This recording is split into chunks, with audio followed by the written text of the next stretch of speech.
कृष्णा। जय राधा माधव कुंज बिहारी। जय राधा माधव कुंज बिहारी। जय राधा माधव कुंज बिहारी। जय राधा माधव कुंज बिहारी। जय गोपी जन वल्लभ गिरिवरधारी। गोपी जन वल्लभ गिरिवरधारी। जय गोपी जन वल्लभ गिरिवरधारी। गोपी जन वल्लभ गिरिवरधारी। यशोदानंदन ब्रज जन रंजन। यशोदानंदन ब्रज जन रंजन। यशोदानंदन ब्रज जन रंजन। यशोदानंदन ब्रज जन रंजन। यमुना तीरावनचारी।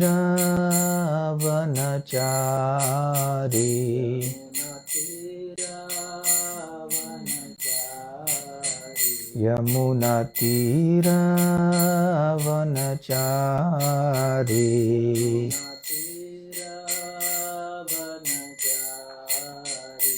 जय राधा माधव कुंज बिहारी।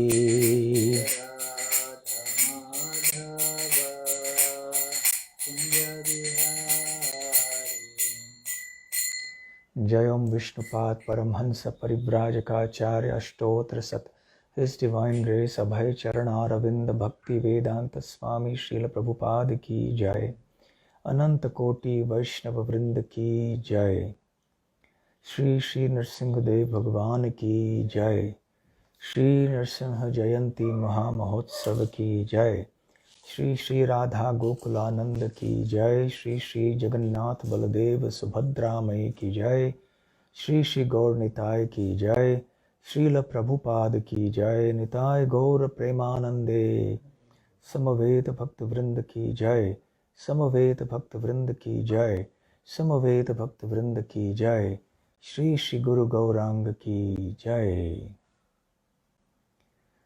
ओम नमो भगवते वासुदेवाय। नमो भगवते वासुदेवाय। ओम नमो भगवते वासुदेवाय। नमो भगवते वासुदेवाय। ओम नमो भगवते वासुदेवाय। नमो भगवते वासुदेवाय। नारायणं नमस्कृत्य नारायणं नमस्कृत्य नरं चैव नरोत्तमं नरं चैव नरोत्तमं देवीं सरस्वतीं व्यासं देवीं सरस्वती व्यासं ततो जयमुदीरयेत्। जयमुदीरये। नष्टप्रायेष्व भद्रेषु नष्टप्रायेषु भद्रेषु नित्यं भागवत सेवया नित्यं भागवत सेवया। भगवत्युत्तमश्लोके भगवति उत्तमश्लोके भक्तिर्भवति नैष्ठिकी। भवति नैष्ठिकी। ॐ अज्ञानतिमिरान्धस्य ज्ञानाञ्जनशलाकया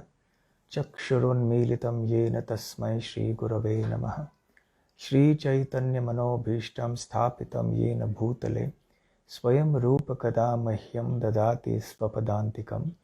वन्देऽहं श्रीगुरुः श्रीयुतपदकमलं श्रीगुरून् वैष्णवांश्च श्रीरूपं साग्रजातं सहगणरघुनाथान्वितं तं सजीवं साद्वैतं सावधूतं परिजनसहितं कृष्णचैतन्यदेवं श्रीराधाकृष्णपादान् सहगणललिता श्रीविशाखान्वितांश्च। नमो ॐ विष्णुपादाय कृष्णप्रेष्ठाय भूतले श्रीमते भक्तिवेदान्तस्वामिन्निति नामिने। नमस्ते सारस्वते देवे गौरवाणी प्रचारिणे निर्विशेष शून्यवादी पाश्चात्यदेशतारिणे। वाञ्छाकल्पतरुभ्यश्च कृपा सिंधुभ्य एव च पतितानां पावनेभ्यो वैष्णवेभ्यो नमो नमः। जय श्री कृष्ण चैतन्य प्रभु नित्यानंद, श्री अद्वैत गदाधर श्रीवासादि गौर भक्त वृंद। हरे कृष्ण कृष्ण कृष्ण हरे हरे, हरे राम राम राम हरे हरे। हरे कृष्णा। आप सबका नरसिंह जयंती के उपलक्ष्य में आयोजित किए जाने वाले इस सत्संग में हार्दिक स्वागत है। नरसिंह चतुर्दशी महोत्सव की हार्दिक शुभकामनाएं आप सबको, और प्रार्थना करते हैं कि आपका आज का दिन बहुत ही मंगलमय अर्थात कृष्ण भावना भावित रहा होगा। श्री नरसिंहदेव भगवान भक्तों के रक्षक हैं, भक्तों के ऊपर बहुत कृपा करते हैं। इसलिए आज उनके चरण कमलों में हम प्रार्थना कर सकते हैं कि सारे भक्तों की और सारे विश्व की बल्कि वो रक्षा कृपा करके करें। और हम ये जानते हैं भगवद गीता और श्रीमद् भागवत से कि सर्वोच्च रक्षा है हमारी कृष्ण भक्ति की रक्षा, और हर एक व्यक्ति को भगवान के चरण कमलों तक ले आना। तो ये भगवान नरसिंहदेव की वास्तविक कृपा है। शरीर का विनाश आज नहीं तो कल होना है, फिर भी हम चाहते हैं कि भक्त हमारे संग अधिक से अधिक समय तक रहें। इसलिए आज यहाँ श्री श्री राधा गोकुलानंद मंदिर बेलगाम में नरसिम्हा यज्ञ का आयोजन किया गया, सारे भक्तों की रक्षा के लिए और संपूर्ण विश्व की रक्षा के लिए। भारत में परिस्थिति ठीक नहीं है, आप सब अच्छी तरह से जानते हैं। तो इस यज्ञ के संपन्न करने के पीछे ये उद्देश्य था। आज की जो कथा है नरसिम्हा देव की प्राकट्य की लीला की कथा, हम समर्पित कर रहे हैं भगवान के चरण कमलों में। दो हमारे बहुत ही अच्छे और वरिष्ठ भक्तों के स्मरण में। थोड़ी ही देर पहले हमें समाचार मिला कि वल्लभी माता जी, जो कि श्याम प्राण प्रभु की माँ हैं, उन्होंने अपना प्राण त्याग दिया कोरोना वायरस की बीमारी के कारण।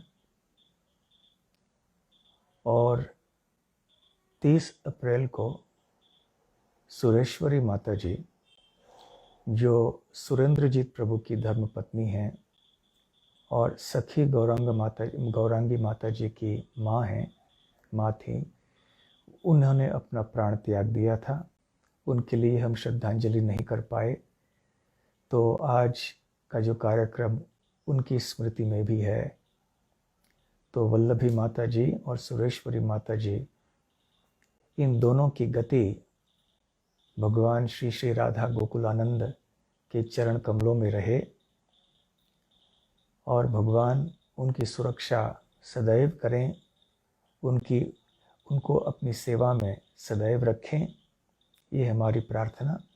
और आज की कथा इन दोनों हमारे वरिष्ठ भक्तों के लिए है और सारे भक्तों की कृष्ण भावना कृष्ण भक्ति के लिए। तो आज क्योंकि नरसिम्हा जयंती का उत्सव है, तो भगवान नरसिम्हा किस तरह से प्रकट हुए, इसके बारे में हम चर्चा करेंगे। श्रीमद् भागवत के 7वें स्कंद के 8वें अध्याय में, जिसका शीर्षक है भगवान असुर हिरण्यकश्यप का वध करते हैं, ये शीर्षक है। जब प्रहलाद महाराज के प्रति बहुत सारे अत्याचार हुए, हिरण्यकश्यप ने अनेक तरीकों से प्रहलाद की हत्या करने का प्रयास किया परंतु असफल रहे। और प्रहलाद महाराज अपने सहपाठियों को कृष्ण भक्ति का उपदेश देते रहे।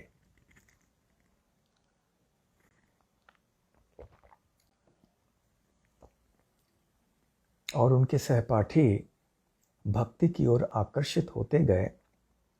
तो गुरुकुल में जो उनके दो अध्यापक थे, आचार्य थे षंड और अमर्क, वो बहुत ही चिंतित हुए और उन्होंने जाकर सारी खबर हिरण्यकश्यप तक पहुंचाई। हिरण्यकश्यप वैसे ही बहुत क्रोधित हो गया था पहले से ही, और अब जब खबर उन्होंने सुनी कि प्रहलाद के कार्यकलाप इस प्रकार से हैं कि सारी जो बाल पीढ़ी है असुरों की वो खराब हो रही है, मतलब हिरण्यकश्यपु के दृष्टि से खराब हो रही है। भक्ति के दृष्टि से देखा जाए तो सारे बच्चे सुधर रहे थे। उनका अहो सौभाग्य था कि प्रहलाद उनके सहपाठी थे और उनको इतने अच्छे उपदेश मिल रहे थे, उनको प्रहलाद का संग मिल रहा था। परंतु असुरी वृत्ति के कारण हिरण्यकश्यप इस बात को समझ नहीं पाया। उसने सोचा कि अब तो हद से बाहर बात निकल गई, इतने तरह से मैंने मेरे बच्चे प्रहलाद की हत्या करने का प्रयास किया, नहीं कर पाया, एक बाल भी बका नहीं कर पाया मैं, तो आज मैं अपने हाथों से उसकी हत्या करूंगा। और इसलिए वो ऐसे खड़ा हो गया प्रहलाद के सामने और ऐसे कांप रहा था क्रोध के कारण। उसकी आंखें भी कांप रही थी, शरीर कांप रहा था क्रोध के कारण, उसके होंठ भी कांप रहे थे, आंखें जो है वो लाल लाल भी हो गई थीं। और शुकदेव गोस्वामी वर्णन करते हैं कि जब सड़क में या किसी रास्ते में पड़े हुए सांप के ऊपर कोई पैर रख देता है अनायास, तो सांप किस प्रकार से प्रतिकार करता है, उसी प्रकार से हिरण्यकश्यप का व्यवहार था। तो प्रहलाद महाराज को हिरण्यकश्यप बहुत कटु वचन बोलने लगा। उसे पता नहीं था कि जब किसी महान भक्त के प्रति ऐसे अपराध होता है तो ऐसे अपराध के कारण अपराधी की आयु घट जाती है और उसका विनाश निश्चित होता है। तो हिरण्यकश्यप ने बड़े क्रोध से प्रहलाद से कहा, हे दुर्विनीत मंदात्मन कुल भेद कराधम स्तब्धम मत शासनोद्वृत्तम नेष्येत्वाद्य यमक्षयम। कि हे दुर्विनीत, दुर्विनीत मतलब जो बिल्कुल विनीत नहीं है, जो नम्र नहीं है, जो बहुत घमंडी है। मंदात्मन, मंद आत्मा मतलब जो जिसकी बुद्धि जड़ है, जो बहुत मूर्ख है। कुल भेद कराधमा, तुमने हमारे कुल का भेद किया है, हमारे कुल के भेद करने का कारण तुम हो। कुल भेद कर अधम हो, तुम सबसे अधम हो। स्तब्धम, स्तब्धम मतलब सबसे जिद्दी हो तुम ज्यादा। मत शासनोद्वृत्तम, और तुम मेरे शासन से दूर जा रहे हो, मेरे आज्ञा का उल्लंघन कर रहे हो। नेष्ये, मैं लाऊंगा, त्वा तुम्हें, अद्य आज, यमक्षयम, यमराज के दरबार में, यमराज के लोक में मैं तुम्हें आज ले जाऊंगा। अर्थात मैं तुम्हें यमलोक भेजूंगा, अर्थात तुम्हारी मृत्यु कराऊंगा आज। तो वैसे श्रील प्रभुपाद जी तात्पर्य में बतलाते हैं कि श्रील विश्वनाथ चक्रवर्ती ठाकुर कहते हैं कि हिरण्यकशिपु के इन जो बुरे शब्दों का अर्थ देवी सरस्वती ने कुछ बदल के उसको एक अनुकूल अर्थ दिया।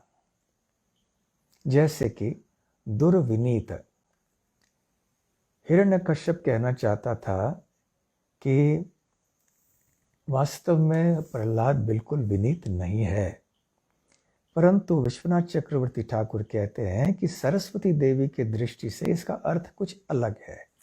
दुह का मतलब है ये भौतिक जगत, जिसमें केवल दुख ही दुख है, दुखालयम अशाश्वतम। वे मतलब विशेष, और नीत मतलब लाए गए। तो दुर्विनीत मतलब वो व्यक्ति जो विशेष रूप से इस भौतिक जगत में लाए गए हैं, आध्यात्मिक जगत से यहाँ रहने वाले लोगों के दुख का निवारण करने के लिए। तो किस प्रकार से इस बद्ध अवस्था से वो मुक्त हो जाएं, ये सिखाने के लिए।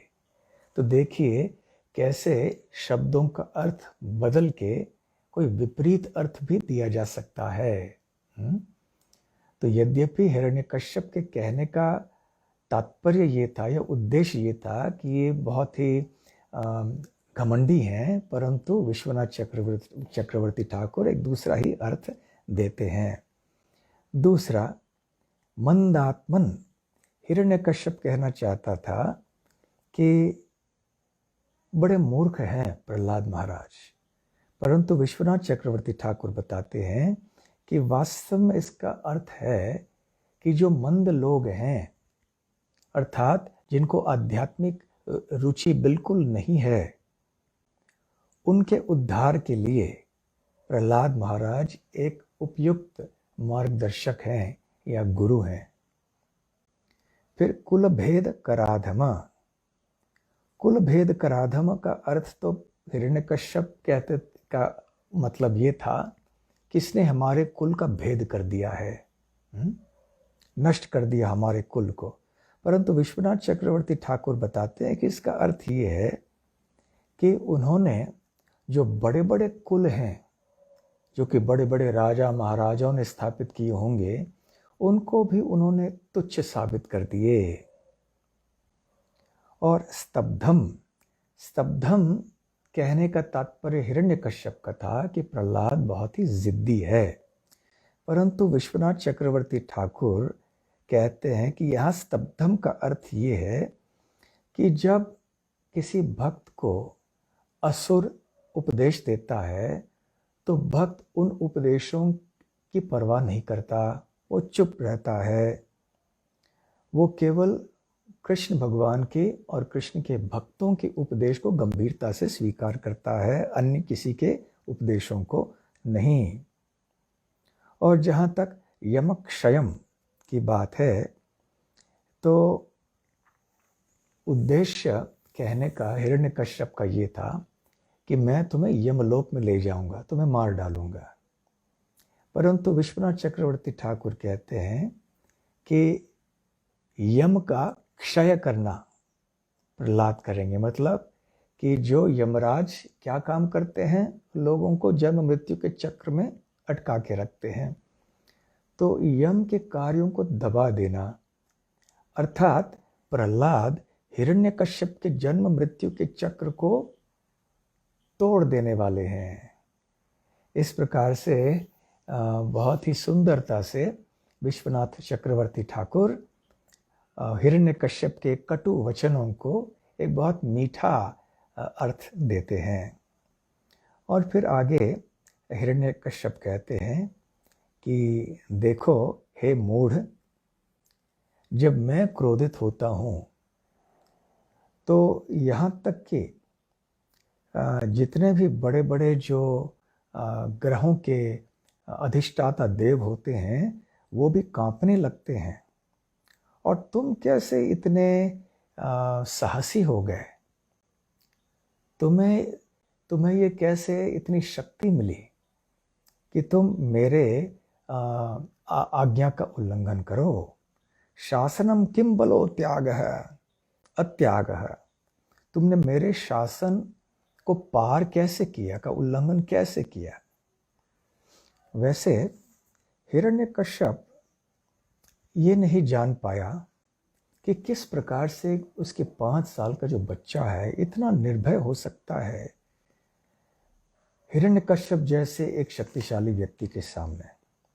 वैसे भगवान और उनके भक्तों का जो संबंध होता है वो बहुत मीठा होता है, और भक्त कभी भी अपने आप को विशेष या शक्तिशाली या कुछ ऐसे समझता नहीं है। भक्त केवल भगवान श्री कृष्ण के चरण कमलों में आश्रित हो जाता है और बिल्कुल आश्वस्त होता है या बिल्कुल निश्चिंत होता है कि भगवान मेरी रक्षा करेंगे। तो प्रहलाद महाराज ने उत्तर दिया। अब देखिए, जब इस तरह से किसी को प्रताड़ित किया जाए तो स्वाभाविक है कि कोई डर जाए, और खास करके जब कोई बच्चा हो। परंतु प्रहलाद महाराज बिल्कुल निडर थे, क्योंकि उनको पूरा विश्वास था, राखे कृष्ण मारे के, मारे कृष्ण राखे के। तो मारे कृष्ण राखे के, तो जिसको कृष्ण मारना चाहते हैं उसको कौन बचा सकता है, और जिसको कृष्ण बचाना चाहते हैं उसको कौन मार सकता है। तो प्रहलाद जानते थे कि कृष्ण भक्तवत्सल हैं और वो अवश्य प्रहलाद की रक्षा करेंगे। तो भले हिरण्यकश्यप जैसा व्यक्ति सामने हो, वो भी उनका क्या कर सकता है, क्या बिगाड़ सकता है। जब कृष्ण उनकी रक्षा करना चाहते हैं तो हिरण्यकश्यप कुछ भी नहीं कर सकता है। और हिरण्यकश्यप की मृत्यु निश्चित थी। भले हिरण्यकश्यप कितना भी प्रयत्न क्यों न करे अपनी रक्षा करने के लिए, परंतु जब श्री कृष्ण ने ठान लिया था कि हिरण्यकश्यप की मृत्यु होनी है, तो वो होना ही था। तो प्रहलाद ने कहा कि हे राजन, न केवलम में भवतश्च राजन सवै बलम बलिनाम चापरेशाम। तो जो आपके शक्ति के, जो मेरे शक्ति के स्रोत हैं, वो आपके शक्ति के स्रोत भी हैं। बल्कि जितनी भी शक्ति यहाँ संपूर्ण सृष्टि में है, उन सब का उद्गम उन्हीं से आता है। तो चाहे कोई व्यक्ति चल हो या अचल, चाहे कोई निकृष्ट हो या वरिष्ठ हो, यहाँ तक कि ब्रह्मा जी आदि भी भगवान श्री हरि के शक्ति के द्वारा नियंत्रित हैं। तो इस प्रकार से प्रहलाद महाराज बता रहे हैं कि जितनी भी शक्ति हम देखते हैं, भले वो कम मात्रा में प्रदर्शित हो रही हो या अधिक मात्रा में, वो शक्ति मूलतः भगवान की शक्ति है।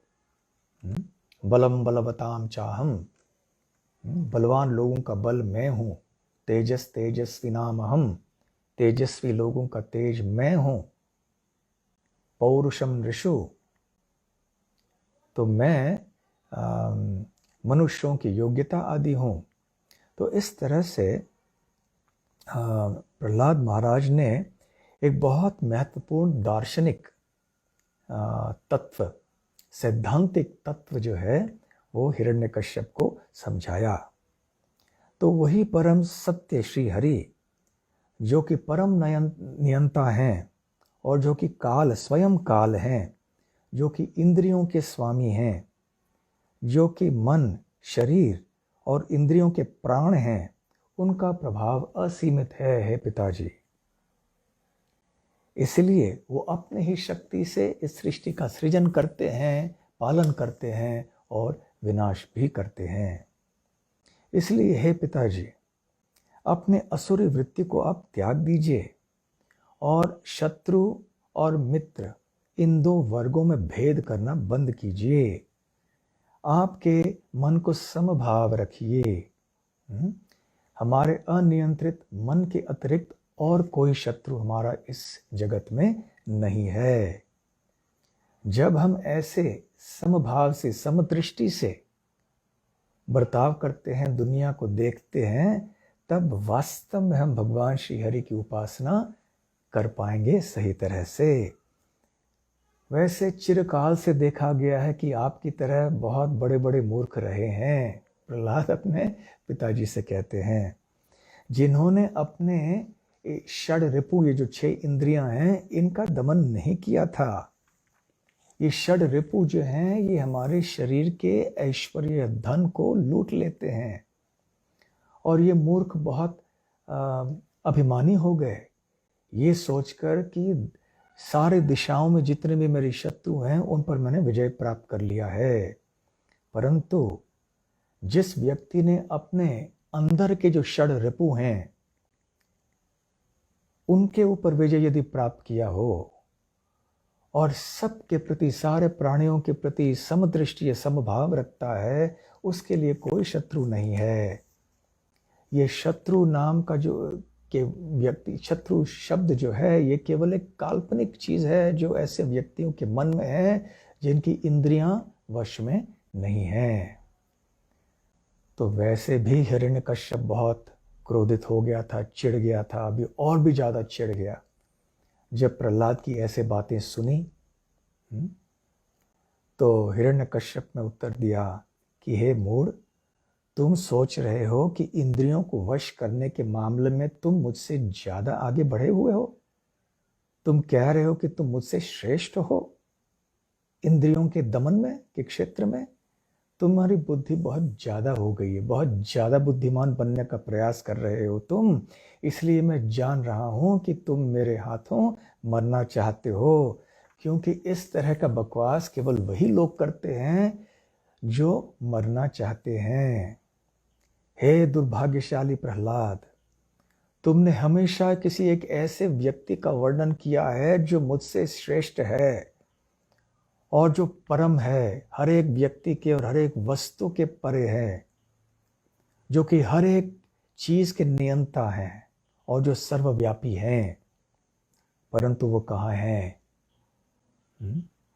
क्या वो इस खंबे में हैं, इस स्तंभ में हैं? श्रील प्रभुपाद जी तात्पर्य में कहते हैं कि जब इस तरह से हिरण्यकश्यप प्रहलाद महाराज को धमकी दे रहा था तो बिल्कुल निडर होकर अपने हाथों को प्रांजलि मुद्रा में रख के करबद्ध अवस्था में वो आगे देख रहे थे और उनकी आंखों के सामने एक खंबा था। और प्रभुपाद जी कहते हैं कि उस खंबे के अंदर भगवान विराजमान थे और केवल प्रहलाद उनको देख पा रहे थे। तो जैसे हिरण्यकश्यप बकते जा रहा था, वैसे वैसे प्रहलाद महाराज निडर थे और बल्कि उनके अंदर आनंद उत्पन्न हो गया, क्योंकि अपने आराध्य देव को एक विचित्र रूप में उन्होंने उस खंबे के अंदर देखा और उन्होंने जान लिया कि भगवान ने ऐसा रूप लिया है और उन्होंने इस स्थान में प्रकट होने का निश्चय किया है प्रहलाद महाराज को आश्वासन देने के लिए कि वो उनकी रक्षा करेंगे अवश्य। तो आगे हिरण्यकश्यप कहने लगा, क्योंकि तुम इतना बड़बड़ा रहे हो, आज मैं तुम्हारे सर को तुम्हारे शरीर से अलग कर दूंगा और मैं देखना चाहता हूं कि किस तरह से तुम्हारे ये आराध्य देव विष्णु हरि तुम्हारी रक्षा करने आ जाएंगे। और इतना क्रोधित हो गया हिरण्यकश्यप, जो कि बहुत शक्तिशाली था, कि अब अपनी सहनशीलता के परे उसका क्रोध हो गया और बार बार प्रहलाद को कोसते हिरण्यकश्यप ने एक हाथ में अपनी तलवार ली, अपने राज सिंहासन से उठा और दूसरे हाथ से उस खंबे के ऊपर अपने मुक्कों से प्रहार किया। और हिरण्यकश्यप तो बहुत शक्तिशाली था, विशाल शरीर था हिरण्यकश्यप का, इतना शक्तिशाली था वो कि देवगण भी डरते थे उससे। और उस समय क्या हुआ, शुकदेव गोस्वामी वर्णन करते हैं, तदैव तस्मिन्नदोति भीषणो बभूव येनांद कटाहम अस्फुटत। तदैव उस समय, तस्मिन मतलब उसके अंदर, किसके अंदर? खंबे के अंदर, स्तंभ के अंदर, निनदहा एक आवाज, अति भीषणः बभूव हुई। तो एक अति भीषण ध्वनि या एक आवाज सुनाई पड़ी। कहां से? उस खंबे के अंदर से। ये न अंड कटाहम अस्फुटत, मानो कि अंड कटाहम, अंड अर्थात ये ब्रह्मांड, जिसको अंडे का एक आकार है, कटाहम जिसके आवरण जो है, अस्फुटत मतलब फूट जाना, मतलब ऐसे प्रतीत हो रहा था कि ये ऐसी एक भीषण ध्वनि है कि मानो संपूर्ण ब्रह्मांड का जो आवरण है वो फूट गया है। देखिए, जब एक गुब्बारा जो होता है ना, जब वो फूट जाता है तो किस तरह की ध्वनि होती है। किसी व्यक्ति के सामने अचानक गुब्बारे का विस्फोट हो जाए तो आदमी घबरा जाता है, और किसी बम आदि का विस्फोट अचानक हो जाए तो उससे और भी ज़्यादा आवाज़ होती है। तो उस प्रकार से संपूर्ण ब्रह्मांड के आवरण का विस्फोट यदि हो जाए तो किस प्रकार की ध्वनि हो सकती है, शायद ही हमारी कल्पना से भी बाहर है। परंतु ऐसे ही हुआ। तो उस समय जो देवगण अपने अपने लोकों में निवास कर रहे थे, और उनमें से कोई बादलों के पीछे भी आके छुप कर देख रहे थे, चाह रहे थे कि भगवान शीघ्र हिरण्यकश्यप का वध कर ले, आशा करते थे कि अब कुछ होने वाला है। तो श्रुत्वा, जब उन्होंने सुना तो उन्होंने क्या सोचा, स्वधाम अत्ययम मेनिरे, उन्होंने सोचा कि अपने अपने जो धाम है, विविध प्रकार के धाम है ना ब्रह्मांड के ऊपरी भाग में, तो ये सारे अब नष्ट होने वाले हैं। अभी सृष्टि के विनाश का समय तो हुआ नहीं था, फिर भी ये भयंकर आवाज सुनकर उनके मन में यही विचार आया कि कहीं हमारे सारे लोग तो नष्ट नहीं हो जाने वाले। तो श्रील प्रभुपाद जी कहते हैं कि कभी कभी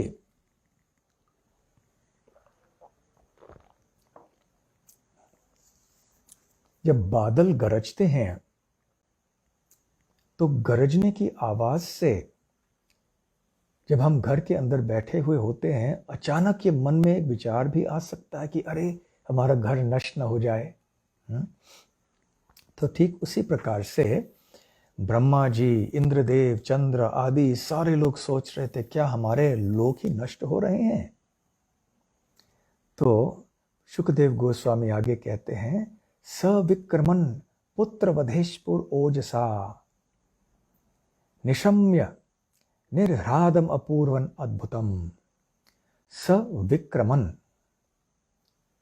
तो ओजसा, विक्रमन मतलब उन्होंने हिरण्यकश्यप ने अपने बहुत ही अधिक शक्ति का प्रदर्शन जब किया, ओजसा, बहुत शक्ति से उन्होंने खंबे के ऊपर प्रहार किया। क्यों किया था? पुत्र वध ईप्सुहु, ईप्सुहु मतलब इस इच्छा से। क्या इच्छा थी? पुत्र वध, कि मेरे पुत्र की हत्या मैं करूंगा। तो उस समय निशम्य सुना, क्या सुना? निर्हरादम, एक बहुत भीषण ध्वनि सुनी। ये भीषण ध्वनि कैसे थी? अपूर्वम, कभी पहले नहीं सुनाई देने वाली ऐसी ध्वनि उन्होंने सुनी। अद्भुतम, अपूर्व अद्भुत ये ध्वनि थी, बहुत भीषण।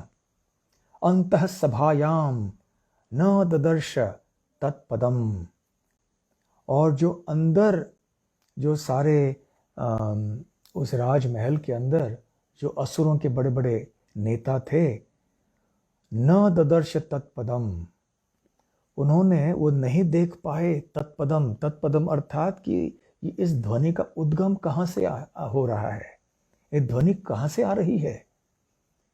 तो सब लोग यहाँ वहाँ देख रहे थे, परंतु उनको पता नहीं चला कि ये ध्वनि कहाँ से आ रही है। तो इसलिए सुखदेव गोस्वामी कहते हैं, वितत्रसुर, बहुत भयभीत हो गए ये लोग। सुरारी यूथपाह, सुर मतलब देवतागण, अरि अर्थात शत्रु। तो सुरारी कौन है? असुरगण। यूथ मतलब जितने बड़े बड़े जो नेता उनके हैं, और पाह मतलब पालक और नेता। यूथ मतलब अलग अलग जिनकी जो दल हैं उनके नेता। तो जितने भी बड़े बड़े नेता थे वो इधर उधर देख रहे थे, परंतु इस ध्वनि का उद्गम उनको नहीं पता चला। तो श्रील प्रभुपाद जी भगवद गीता के 7वें अध्याय के 8वें श्लोक से कह बतलाते हैं, शब्द खे पौरुषम ऋषु। शब्द खे का मतलब है कि आकाश में ध्वनि चलती है। तो यहाँ पर भगवान ने उस भयंकर अद्भुत अपूर्व ध्वनि के द्वारा अपनी उपस्थिति का प्रमाण दिया। तो इस प्रकार से ये ध्वनि से भगवान ने सबको संदेश दिया कि मैं आ गया हूँ और मैं यहाँ पर उपस्थित हूँ और सदैव मैं उपस्थित रहता हूँ, हर कण कण में, हर अणु में, हर प्राणी के हृदय में मैं उपस्थित रहता हूँ। और इस तरह से हिरण्यकश्यप के हृदय में अब भय और तीव्रता से उत्पन्न होने लगा।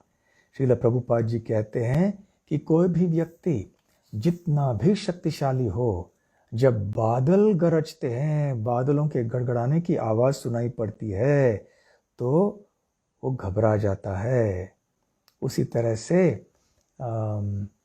हिरण्यकश्यप घबरा गया।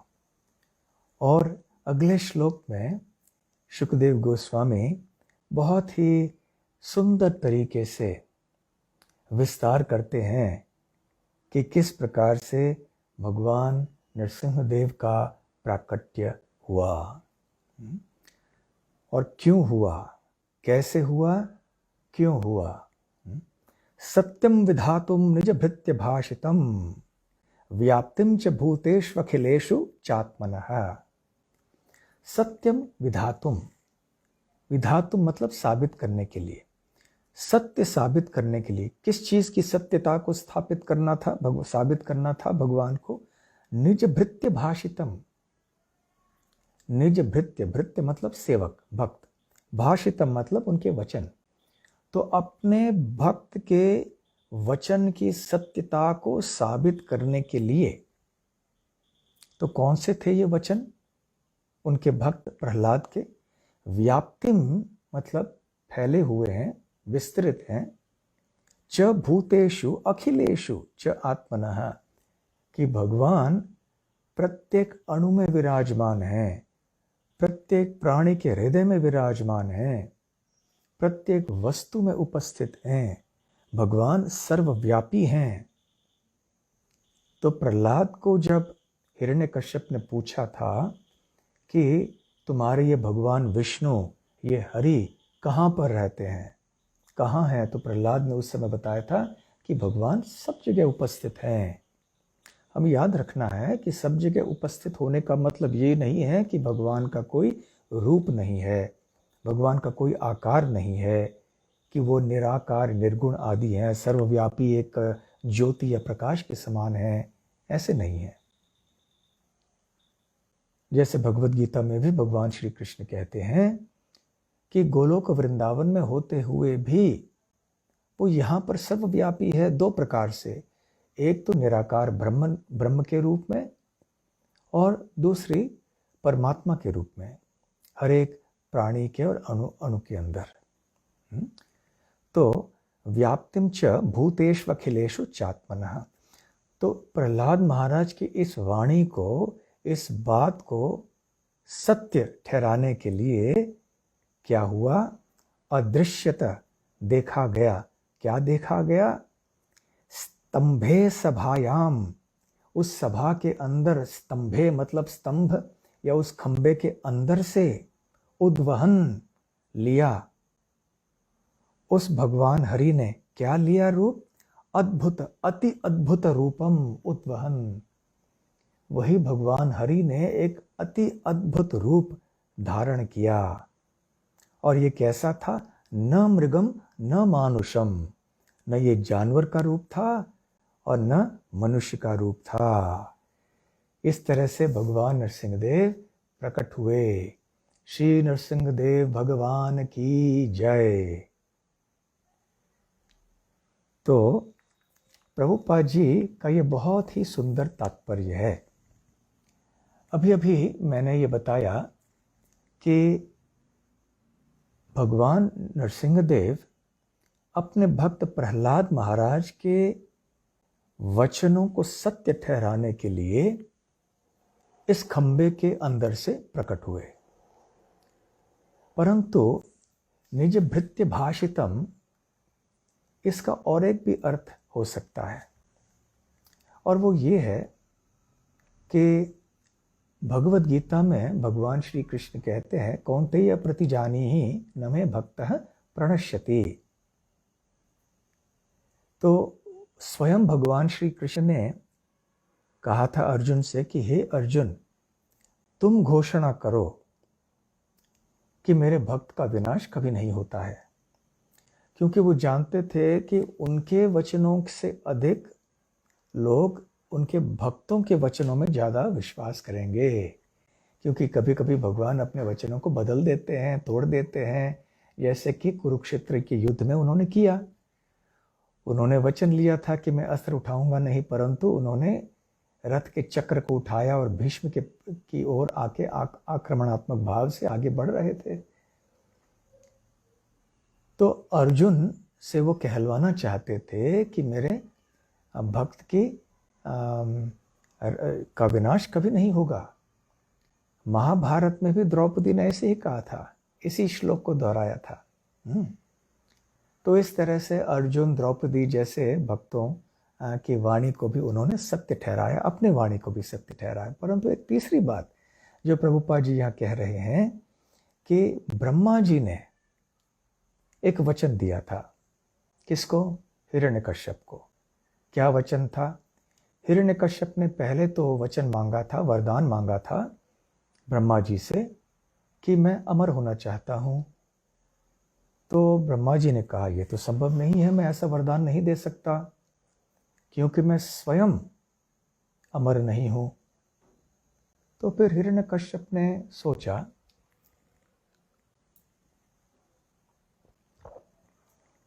और सोचा कि मैं बहुत बुद्धिमान हूँ, मैं ऐसे एक वरदान मांगूंगा कि मैं पिछले दरवाजे से अमृतत्व के घर में, मकान में मैं प्रवेश कर लूँगा।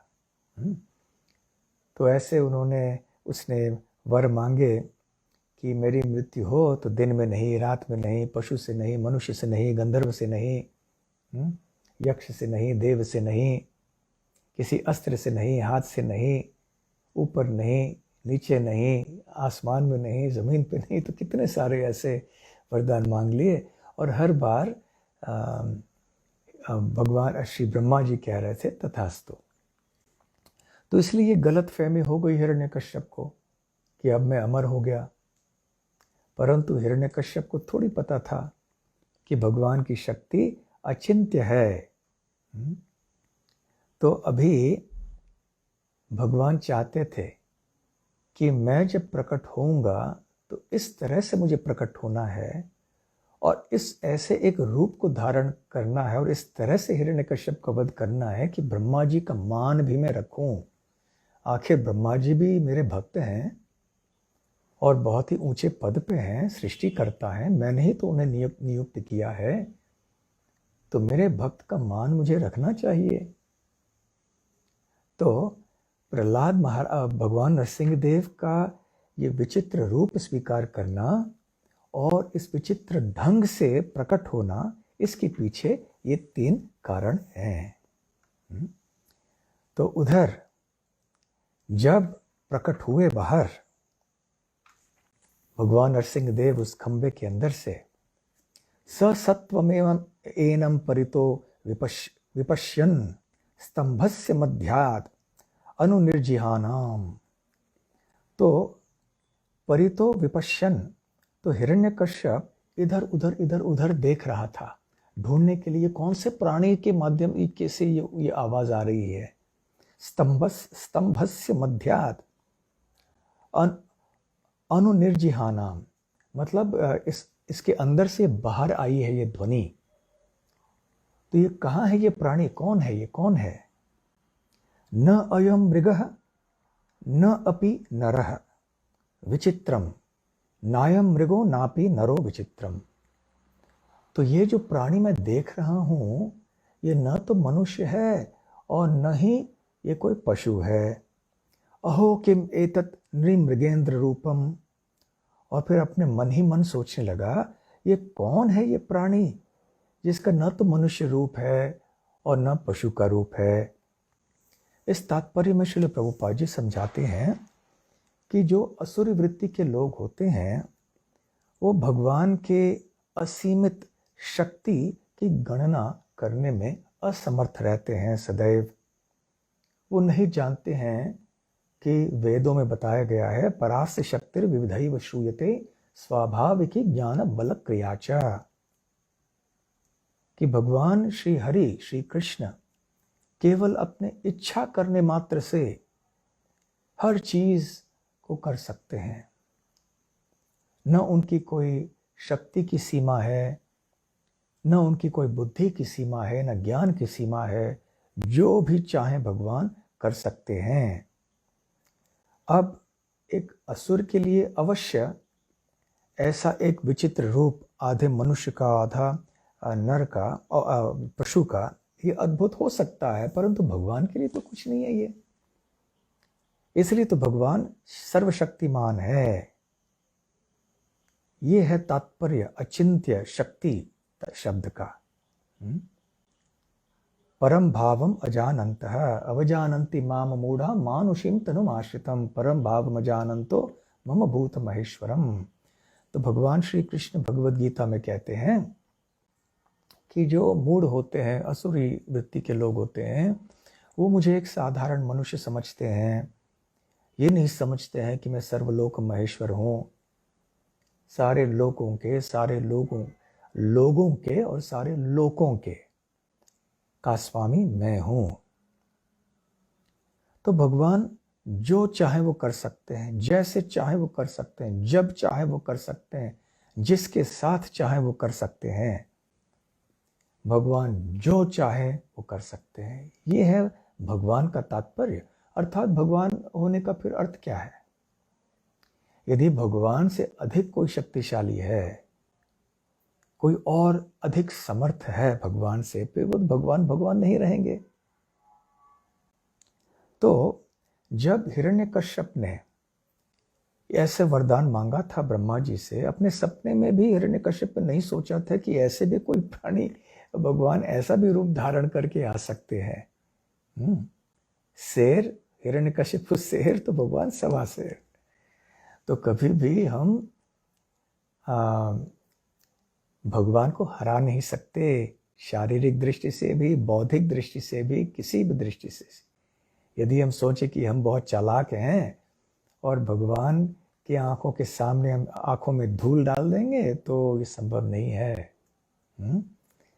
तो इसलिए तात्पर्य, इस सारे तात्पर्य में प्रभुपाद जी भगवान की सर्वशक्तिमत्ता का वर्णन करते हैं।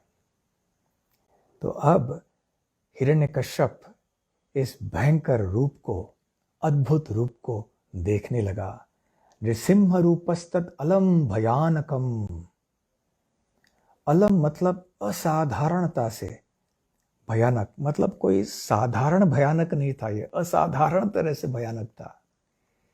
यहाँ दुनिया में कभी कभी हम भयानक घटनाओं को देखते हैं, भयानक व्यक्तियों को भी कभी कभी देखते हैं, परंतु जो रूप हिरण्यकश्यप ने देखा वो असाधारणता से भयानक था। नृसिंह रूपस्तत् अलम भयानकम प्रतप्त चामीकर चंडलोचनम। प्रतप्त मतलब जो बहुत गर्म, इतना गर्म कि पिघला हुआ। चमीकर, चमीकर मतलब सोने के जैसा।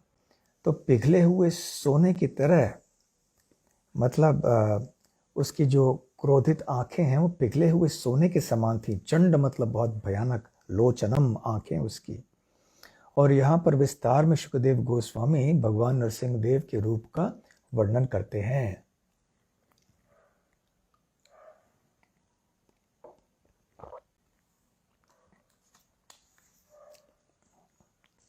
कि उनके जो बाल हैं वो सब जगह विस्तृत फैल गए थे उनके सुंदर मुखारविंद के सामने भी, और उनके दांत इतने बड़े बड़े थे और तलवार के समान तेज धार वाली उनका जीभ था। एक तलवार की तरह ऐसे यूं यूं घूम रहा था वो, और उनकी आंखें बिल्कुल खड़ी हुई थी, और उनकी जो नसिकाएं हैं और जो सुंदर खुला हुआ मुख था, ऐसे प्रतीत हो रहा था कि ये पहाड़ के अंदर कोई बहुत विशाल गुफे हों। और उस तरह से उनका शरीर इतना विशाल था कि वो आसमान को छू रहा था, और उनका वक्षस्थल बहुत उदार था, और उनकी गर्दन बहुत छोटी थी,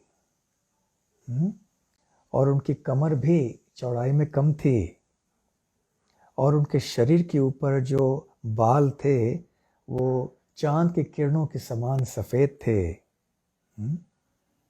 और उन्होंने सारे जो दुष्ट लोग थे, असुर राक्षस इत्यादि, उन्होंने उनको अपने शंख गदा पद्म आदि से मार रहे थे। ऐसे दृश्य देख रहा था हिरण्यकश्यप। तो हिरण्यकश्यप अपने आप मन में सोचने लगा, भगवान विष्णु जिसके पास बहुत योग शक्ति है, उन्होंने ये योजना बनाई है मुझे मार डालने के लिए, परंतु ऐसे प्रयास का क्या मतलब, क्या फ़ायदा, मेरे साथ कौन युद्ध कर सकता है। देखिए, मृत्यु के पास खड़े होने पर भी वो सोच रहा था कि मेरे से युद्ध कौन कर सकता है। ये होता है घमंड के द्वारा उत्पन्न होने वाला अज्ञान। किस प्रकार से ये सारे हमारे षड रिपु हैं, हमें सत्यता से दूर ले जाते हैं, सपनों की दुनिया में हमें ले जाते हैं। अलक्षितोग्नौ पतितः पतंगमो यथा नृसिंहौजसी सो सुरास्तदा। अलक्षितः अग्नौ पतितः पतंगमो। पतंगमो अर्थात एक जो कीड़ा होता है ना, छोटा, जो अग्नि में प्रवेश करता है, और जैसे अग्नौ पतितः, अग्नि में गिर जाता है। तो जब एक कीड़ा अग्नि में गिर जाता है तो गिरने के बाद जल जाता है, और जब जल जाता है और जैसे ही अंदर प्रवेश करता है तो वो अदृश्य हो जाता है। अलक्षितः, अलक्षितः मतलब दिखाई नहीं पड़ता है। तो ठीक उसी प्रकार से यथा नृसिंह ओजसी, तो भगवान नृसिंह के तेज के अंदर, सह मतलब वो हिरण्यकश्यप, असुरः तदा, ठीक उसी प्रकार से जब हिरण्यकश्यप नरसिंह देव के तेज के अंदर प्रविष्ट हुआ तो वह अलक्षितः, कोई उसे देख नहीं पाया। न तद विचित्रम खलु सत्वधामनि स्वतेजसा योनु पुरा पिबत तमः। तो ये न तद विचित्रम, वास्तव में ये अद्भुत नहीं है भगवान के लिए। क्यों? सत्वधामनि, क्योंकि भगवान श्री कृष्ण सदैव परम सत्व, विशुद्ध सत्व में स्थित रहते हैं, कभी भी इन भौतिक गुणों से स्पर्श नहीं करते हैं। इसलिए न तत् विचित्रम खलु, तो भगवान के लिए ऐसे कोई आश्चर्य की बात नहीं है ये। हाँ, हम सब के लिए आश्चर्य की बात है। स्व तेजसा योनु पुरा पिबत तमः, क्योंकि भगवान ने इस अंधकार से भरे हुए भौतिक ब्रह्मांड के भीतर प्रवेश करके अपने स्वतेज से इसे प्रकाशित कर दिया। तो इस प्रकार से जब हिरण्यकश्यप भगवान के पास में आया तो कोई देख नहीं पाया। फिर हिरण्यकश्यप, जो कि बहुत क्रोधित हो गया था, उसने तेजी से आक्रमण किया नरसिंह देव के ऊपर अपने गदा से और प्रहार करने लगा। परंतु नरसिंह देव भगवान ने बड़े आसानी से उस असुर को और उस असुर के गदे को पकड़ लिया, जिस प्रकार से गरुड़ जी एक सांप को झट से पकड़ लेता है। तो फिर ये हुआ कि भगवान नरसिंह देव ने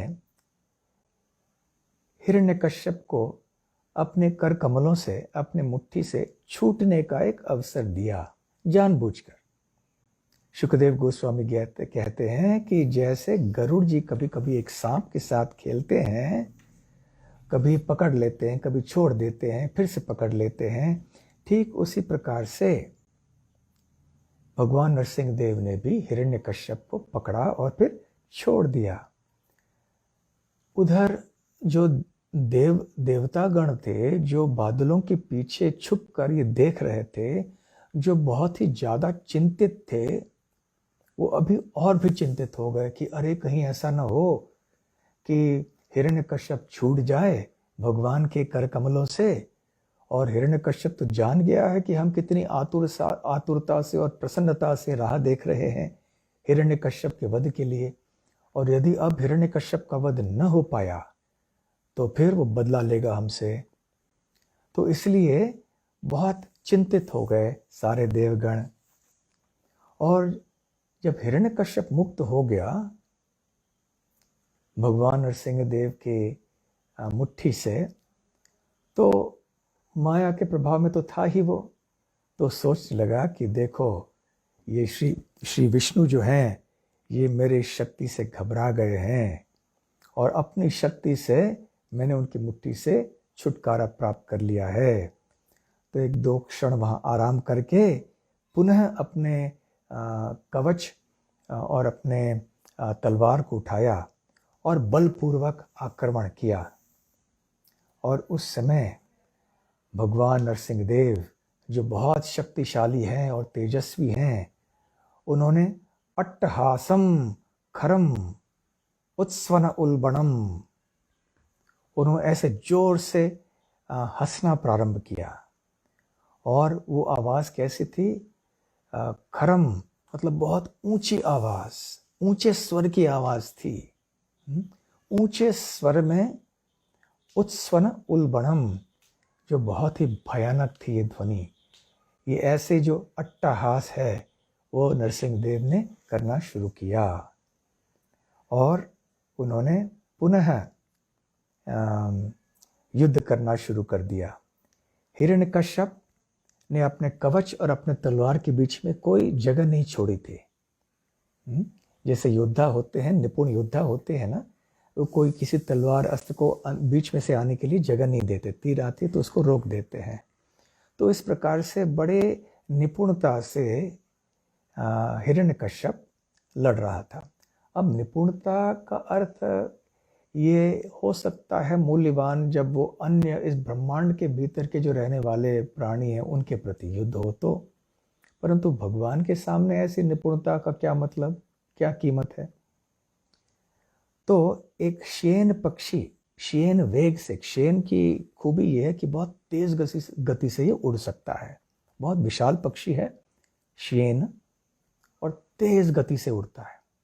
तो शेन वेगम, ऐसे शेन की गति से कभी हिरण्यकश्यप इस दिशा से आक्रमण करता, कभी उस दिशा से, कभी आगे चलता, कभी पीछे आ जाता। और बार बार जब भगवान नरसिंह देव का अट्टहास वो सुनता तो डर के मारे अपनी आंखें भी एक क्षण के लिए बंद कर देता। तो अंततः जिस प्रकार से एक सांप एक चूहे को पकड़ लेता है, या गरुड़ जी एक जहरीले सांप को पकड़ लेता है, भगवान नरसिंह देव ने हिरण्यकश्यप को पकड़ लिया। उस हिरण्यकश्यप को कि जिसके शरीर को इंद्रदेव के वज्र ने भी हानि नहीं पहुंचा सकी। इंद्रदेव के वज्र में भी वो ताकत नहीं थी कि वो कोई नुकसान करे हिरण्यकश्यप के शरीर को। इतना मजबूत था हिरण्यकश्यप का शरीर, परंतु भगवान के सामने तो ये कुछ भी नहीं था। तो जैसे ही भगवान ने हिरण्यकश्यप को पकड़ा तो हिरण्यकश्यप ने अपने हाथ पैर इधर उधर फैलाना शुरू कर दिया। फिर भगवान नरसिंह देव ने उठाया हिरण्यकश्यप को और फिर वो चले गए दरबार के या राजमहल के द्वार में। वहाँ पर सड़कों सीढ़ियों पर बैठे हिरण्यकश्यप को अपने गोदी में रख दिया और फिर उन्होंने आसानी से अपने कर कमलों के नाखूनों से उन्होंने उसके वक्षस्थल को फाड़ दिया। प्रभुपाद जी यहाँ पर तात्पर्य में बतलाते हैं कि किस प्रकार से भगवान नरसिंह देव ने ब्रह्मा जी के मान को रखा, क्योंकि हिरण्यकश्यप ने ये मांगा था कि ना तो मैं ज़मीन पे मरूंगा ना आसमान में, तो उन्होंने सीढ़ियों पे बैठ के किया, जो कि ना ज़मीन पे था ना आसमान में। फिर हिरण्यकश्यप ये पूछा था कि ना दिन के समय ना रात के समय, तो उन्होंने सूर्यास्त के समय किया। लगभग थोड़ी देर पहले ही सूर्यास्त हुआ था, तो इस समय उन्होंने किया, जो कि ना दिन है ना रात है। उन्होंने ये भी वरदान मांगा था कि मैं कोई अस्त्र के द्वारा न मारा जाऊं, तो नाखून कोई अस्त्र नहीं होता है। उन्होंने ये भी मांगा था कि मैं किसी व्यक्ति के द्वारा मारा न जाऊं, जो मृत है ना जीवित है।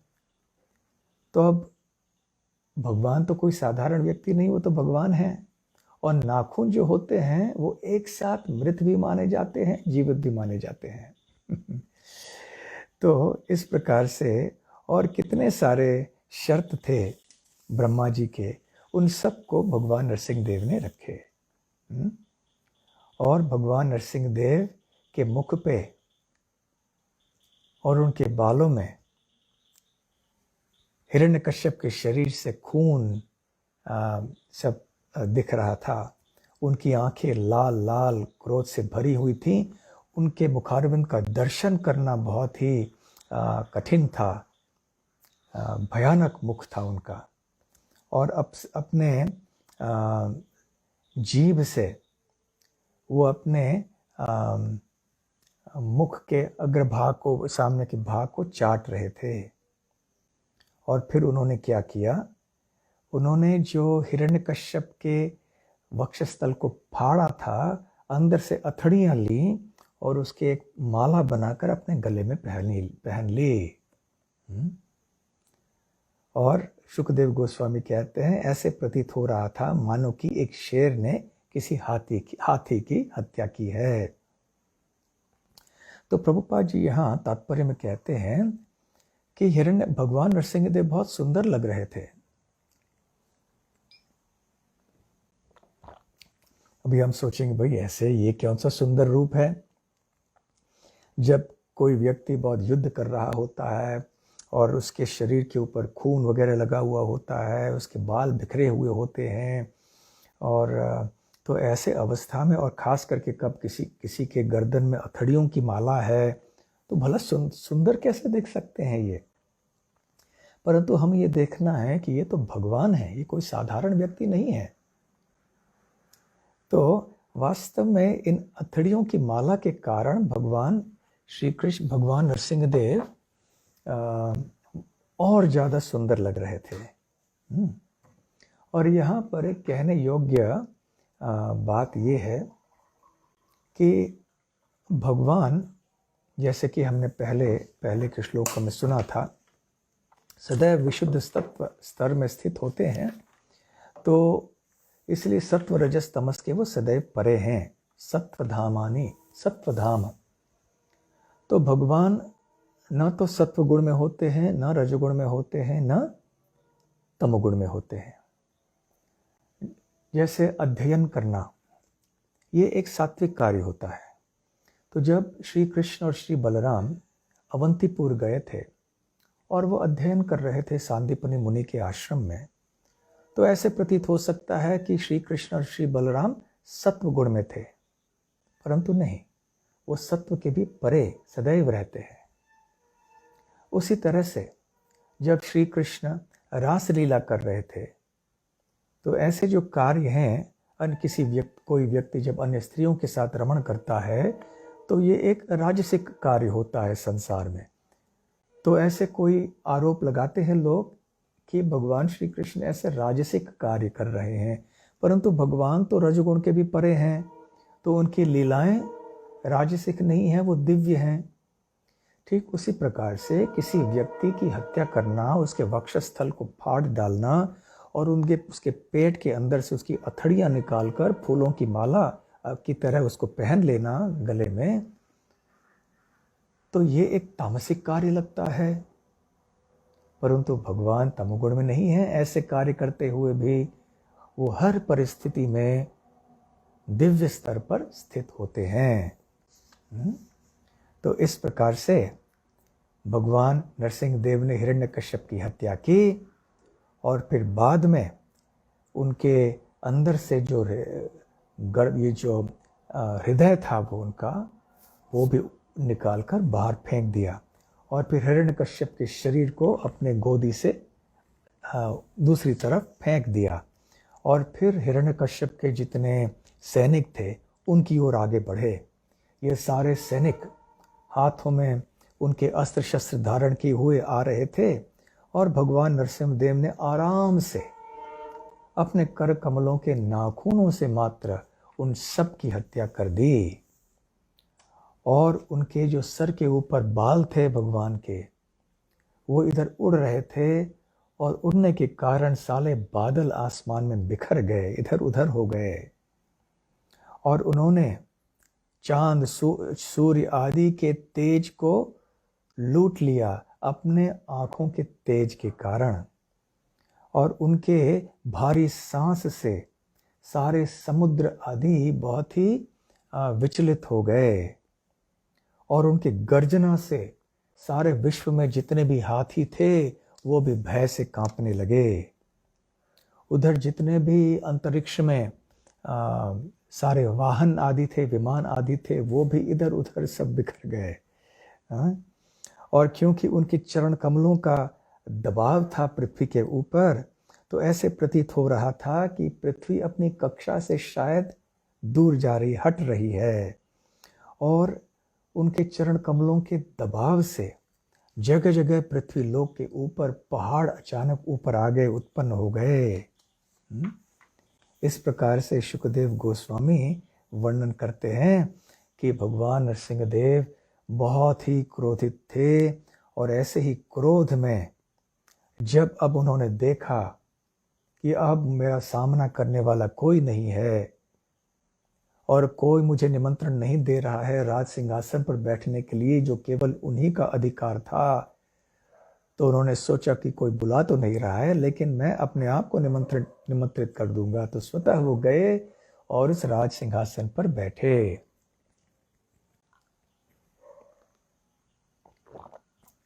और भय और आज्ञाकार होने के कारण किसी का भी साहस नहीं हुआ भगवान की सेवा के लिए आगे आने के लिए।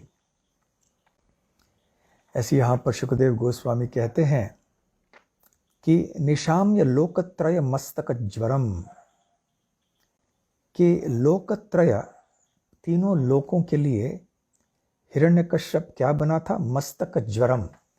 कभी कभी ये मस्तक का ज्वर होता है जो बहुत हानिकारक होता है और व्यक्ति की मृत्यु लाता है। तो हिरण्यकश्यप ये सारे ब्रह्मांड के लिए ये मस्तक ज्वर के समान हो गया था। और जब देवताओं की पत्नियों ने स्वर्गलोक आदि से देखा कि अब हिरण्यकश्यप का वध भगवान के कर कमलों के द्वारा हो चुका है, तो उनके जो सुंदर चेहरे हैं वो खिल उठे उल्लास से और बारंबार अपने लोकों से वो फूलों की वृष्टि करने लगे भगवान नरसिंहदेव के ऊपर। और जो देवताओं के विमान आए थे वहाँ पर, वो भगवान के दर्शन के लिए आए थे। भीड़ हो गई सारे विमानों की और देवतागण जो है फिर तरह तरह के वाद्य बजाने लगे और जो अप्सराएं हैं वो नृत्य करने लगीं और गंधर्व गीत गाने लगे। इस प्रकार से एक के बाद एक सारे देवता जो हैं वो सामने आकर स्तुति करने लगे भगवान की, परंतु बहुत सामने नहीं आए, थोड़े पीछे रहकर ही प्रार्थना कर रहे थे। वो आशा कर रहे थे कि उनकी प्रार्थना से हो सकता है कि भगवान शांत हो जाएं। परंतु उनकी सबकी प्रार्थना के बाद भी भगवान नरसिंह देव का कोप, उनका क्रोध शांत नहीं हुआ। उनकी गर्जना चल रही थी। जैसे एक शेर जब क्रुद्ध हो जाता है तो कैसे गरजता है, अपने मुख को, अपने सर को उठाता है और फिर गरजता है, उसी प्रकार से भगवान नरसिंह देव उस राज सिंहासन के ऊपर बैठकर कभी इस दिशा में अपने मुखारविंद को उठाकर गरजते तो कभी उस दिशा में उठाकर गरजते। तो अंततः सारे देवतागण प्रहलाद के पास आए कि प्रहलाद बेटा तुम ही आगे जाओ, कि तुम्हें देखकर भगवान का क्रोध शांत हो जाएगा। सारे घबरा रहे थे, लक्ष्मी देवी भी आगे आने के लिए घबरा रही थीं, और प्रहलाद बिल्कुल डरे नहीं, सामने आए, बिल्कुल निकट आए भगवान के, और हाथ जोड़कर ऐसे खड़े रहे उनके सामने। तो जैसे ही भगवान नरसिंह देव ने प्रहलाद को इस तरह से देखा, तुरंत उनका गुस्सा खत्म हो गया और बड़े प्रसन्न चित्त से उन्होंने अपने कर कमलों को प्रहलाद के शरीर पर, उनके सर पे रखा और आशीर्वाद दिया। और फिर प्रहलाद ने इस स्पर्श के कारण ऐसी शक्ति पाई, ऐसी आध्यात्मिक बल उन्होंने पाया, आध्यात्मिक बुद्धि पाई कि ऐसी सुंदर स्तुति वो करने लगे भगवान की। उसके लिए एक सारा अध्याय है, इसके बाद वाला जो अध्याय है, तो प्रहलाद की स्तुति भी पढ़ने लायक, सुनने लायक है, परंतु आज हमारे लिए उतना समय नहीं है। तो प्रहलाद ने स्तुति की, भगवान की प्रार्थनाएं अर्पण किए, भगवान प्रसन्न हुए, उनको खूब आशीर्वाद दिया, कहा कि कोई वरदान मांगो। प्रहलाद ने कहा मैं कोई व्यापारी नहीं हूँ कि मेरे भक्ति, मेरे सेवा के बदले में मैं कुछ भौतिक चीज़ चाहूँ आपसे, फिर भी मांगो, भगवान ने कहा। तो प्रहलाद महाराज जिनके हृदय में वैष्णव गुण भरे हुए थे, उन्होंने कहा मेरे पिताजी का कल्याण कीजिए, उनके अपराधों को क्षमा कीजिए। तो भगवान नरसिंह देव ने कहा चिंता नहीं करो, तुम्हारे 7 पीढ़ियां आगे पीछे और वर्तमान काल में उन सब का उद्धार होगा, क्योंकि तुम मेरे शुद्ध भक्त बन गए हो। और मैं तुम्हें वरदान देता हूँ कि तुम यहाँ पे लंबे समय तक रहोगे, राज करोगे, और अंत में तुम वैकुंठ की प्राप्ति करोगे। तो प्रहलाद महाराज वैकुंठ लोक में भी रहते हैं और यहाँ पर सुतल लोक में भी रहते हैं, दोनों जगह एक साथ रहते हैं। प्रभुपाद जी समझाते हैं तात्पर्यों में कि ये शुद्ध भक्त के लिए ऐसे असंभव नहीं है, कोई भी चीज़ आश्चर्यजनक नहीं है। इस प्रकार से भगवान नरसिंह देव प्रहलाद की रक्षा करने के लिए आए, न कि हिरण्यकश्यप का वध करने के लिए। हिरण्यकश्यप का वध करना होता, यदि केवल यही उद्देश्य होता, तो भगवान के सामने बहुत रास्ते थे, भगवान को स्वयं आने की आवश्यकता नहीं थी। परंतु जब भक्त उनके कष्ट में होते हैं तो वो स्वयं आते हैं, क्योंकि वो भक्त वत्सल हैं, भक्तों से वो इतना प्रेम करते हैं। तो इस सुंदर कथा के द्वारा हम भगवान के भक्त वात्सल्यता के बारे में हम जान सकते हैं। तो भगवान के कितने महान गुण हैं और उनके भक्तों के कितने महान गुण हैं। श्री नरसिंह देव भगवान की जय। श्री नरसिंह जयंती महामहोत्सव की जय। भक्तराज प्रहलाद महाराज की जय। गौर प्रेमानंदे हरि हरि बोल। श्रील प्रभुपाद की जय। तो बहुत बहुत धन्यवाद आप सबको। हरे कृष्णा। आशा करते हैं कि अभी आप बड़े आनंद से प्रसाद पाएंगे। और याद रखिए जो मैंने प्रवचन के प्रारंभ में कहा था कि इस कथा को हमने समर्पित किया है सुरेश्वरी माता जी और वल्लभी माता जी के स्मरण में, भगवान नरसिंह देव के चरण कमलों में। तो धन्यवाद। हरे कृष्णा।